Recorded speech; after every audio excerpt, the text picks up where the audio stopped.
Scientist predict कर रहे थे कि चाइना में एक बड़ा अर्थक्वेक आएगा। जो नॉर्मल अर्थक्वेक होता है वह तो आया नहीं, मगर एक इकोनॉमिक अर्थक्वेक जरूर आ गया है। अमेरिका ने हाल ही में यह अनाउंस किया है कि चाइनीज स्टूडेंट के वीजा बड़े पैमाने पर रिवोक करना शुरू कर देंगे। चाइनीज स्टूडेंट यह सब सुनकर खुद ही कहने लगे हैं, the good days are over. Trump के क्रैकडाउन के बाद चाइना के जो 280,000 से में पढ़ रहे हैं, उनकी संख्या अब तेजी से कम होने लगी है। डोनाल्ड ट्रम्प एडमिनिस्ट्रेशन ने साफ कहा है कि वो एग्रेसिवली चाइनीज स्टूडेंट के वीजा रिवोक करेंगे। चाइना ने इस पर प्रतिक्रिया दी है, यह गलत है। उनके कई स्टूडेंट ने अपनी लाइफ के प्लान बनाए थे, इंग्लिश सीखी थी, ड्रीम्स थे कि वो यूएस जाकर पढ़ाई करेंगे, लेकिन अब अचानक से इस डिस्क्रिमिनेटरी मूव की वजह से उनके सपने टूट रहे हैं। यूएस ने क्लियर कर दिया है कि वो चाइनीज स्टूडेंट के वीजा रिवोक करेंगे, खास तौर पर उन लोगों के किसी भी तरह से चाइनीज कम्युनिस्ट पार्टी से कनेक्शन रहा हो। यह कनेक्शन चाहे कितना भी दूर का क्यों ना हो, फिर भी उसका वीजा रिवोक हो सकता है। चाइनीज कम्युनिस्ट पार्टी के करीब 100 मिलियन मेंबर्स हैं। यदि किसी स्टूडेंट के पिता, दादा या किसी भी फैमिली मेंबर्स का जुड़ाव पार्टी से रहा हो तो उसका वीजा भी खतरे में है। साथ ही यूएसए कह रहा है कि जो भी क्रिटिकल फील्ड्स में पढ़ रहे हैं चाइनीज स्टूडेंट हैं, जैसे हाई टेक्नोलॉजी, रिसर्च आदि, उन्हें भी तुरंत निकाला जाएगा।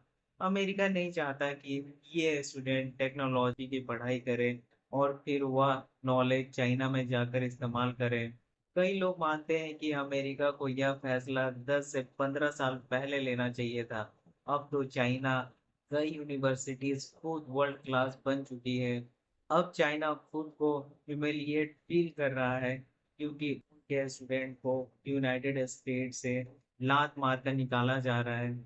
इतना ही नहीं, मार्को रूबियो ने ये भी एक बड़ी स्टेटमेंट दी है, जो भी आदमी अगर इसराइल की आलोचना करता है दिखा सोशल मीडिया पर, उसका भी वीजा रिवोक कर दिया जाएगा। यह नई वीजा पॉलिसी इंटरनेशनल ऑर्गेनाइजेशन और नेशंस के खिलाफ हेट फैलाने वाले को अमेरिका में एंट्री नहीं देगी। भारत में भी ऐसे कई लोग हैं जो सोशल मीडिया पर इसराइल की आलोचना करते हैं, उनके लिए भी वीजा रिवोक होना अब संभव है। इसके अलावा ट्रम्प की वीजा पॉलिसीज में कई छोटे लेकिन गंभीर बदलाव किए गए हैं। अब तो स्टडी वीजा पर भी काम करना मुश्किल हो जाएगा। यदि किसी स्टूडेंट ने क्लास मिस कर दी तो भी उसका वीजा रिवोक हो सकता है। रूल्स इतने सख्त हो गए हैं कि कई फॉरेन एजुकेशन काउंसिलर्स का कहना है कि इंडियन स्टूडेंट की संख्या यूएसए जाने में 25% तक गिर सकती है। अब स्टूडेंट यूरोप, जापान की ओर मूव कर सकते हैं। जापान ने तो साफ कहा है कि उनकी यूनिवर्सिटीज इंडिया और चाइना के स्टूडेंट के लिए ओपन है। हार्वर्ड यूनिवर्सिटी ने भी ट्रम्प के निर्देश पर फॉरेन स्टूडेंट के एडमिशन को फिलहाल रोक दिया है। जिस इंडस्ट्री से अमेरिका की यूनिवर्सिटी बड़ी कमाई कर रही थी, यानी फॉरेन स्टूडेंट, ट्रम्प की पॉलिसीज ने उसे लगभग तबाह कर दिया।